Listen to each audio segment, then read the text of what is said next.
Good morning guys. तर आज आपण दोन गोष्टीबद्दल बोलणार आहे.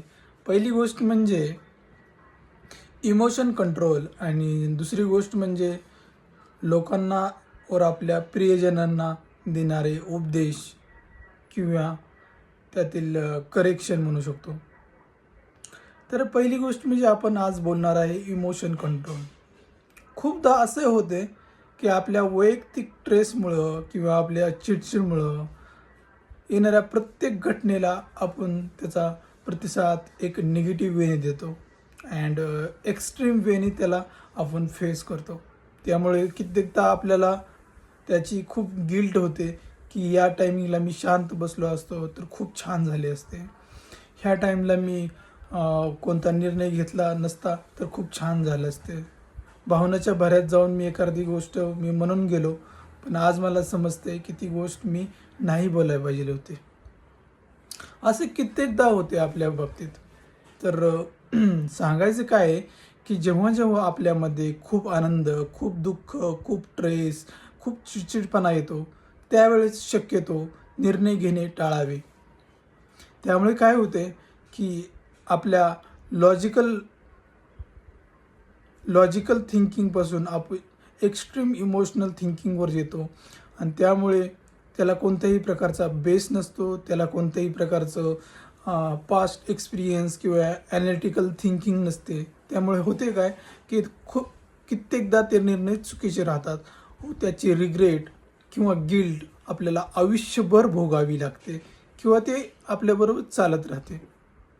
तर नेहमी लक्षात ठेवावे, आपण जर दुःखी असेल किंवा खूप खुश असेल किंवा रागात असेल तर कित्येकदा आपण काही बोलायचे किंवा कुठले ॲक्शन करायचे टाळावे. शक्यतो असेल तर शांत राहावे आणि मनाला पूर्ण कंट्रोल करून शांत राहिल्यानंतर योग्य ते पाऊल टाकले पाहिजे. मग माझा प्रश्न असा आहे की आपण त्याला कसे कंट्रोल करू शकतो. तर तुम्ही बॉक्स ब्रीदिंग करू शकता किंवा एकदम एक्स्ट्रीम 2 टिप्स ब्रीदिंग करू शकता, ज्यामध्ये पूर्ण श्वास घ्यायचा आहे, त्यानंतर थोडासा श्वास घ्यायचा आहे आणि हळुवारपणे पूर्ण श्वास सोडायचा आहे. असे तुम्ही कंटिन्यू केले किंवा ग्राउंडिंग टेक्निक केली, जसं की 5 ऑब्जेक्टचा टच सेन्स फील करणे, नंतर 4 गोष्टींचा आवाज ऐकणे, 3 गोष्टींचा what we can say smell घेणे, एक गोष्टीचा टेस्ट घेणे, असे ग्राउंडिंग टेक्निक केली तरीही तुमचा इमोशनवर कंट्रोल किंवा ताबा होऊ शकतो.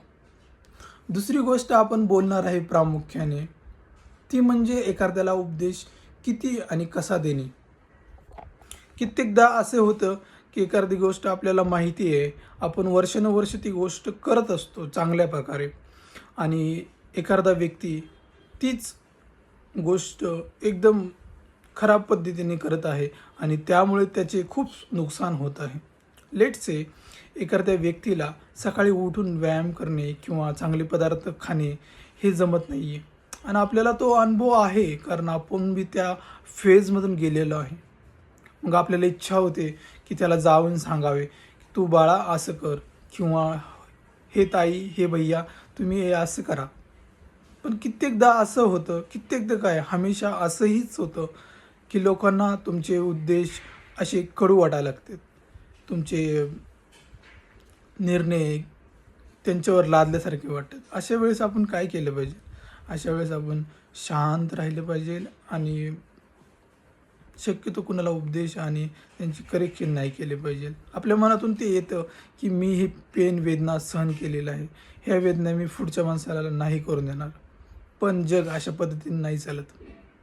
जोपर्यंत पुढचा माणूस आपल्याला हात जोडून रिक्वेस्ट करत नाही की मला प्लीज हेल्प दिस टास्क और हेल्प दिस इन सिच्युएशन, तोपर्यंत त्या व्यक्तीला ती गोष्ट नाही सांगायची. आणि सांगतानाही सँडविच फॉर्म्युला वापरायचा. सांगताना असं नाही सांगायचं की तू आतापर्यंत हे चुका केल्या. असं म्हणू शकतो की हे तू चांगलं केलं, पण ह्यात अजून तू रूम इम्प्रूव्हमेंटसाठी तुला अजून खूप स्पेस आहे. तर असं बोललं तर त्याला एक प्रकारे तो नाराज होणार नाही आणि खूप साऱ्या गोष्टी तो अचीव करू शकतो. आणि हे सांगताना कसल्याही प्रकारचं प्रेशराईज नाही केलं पाहिजे.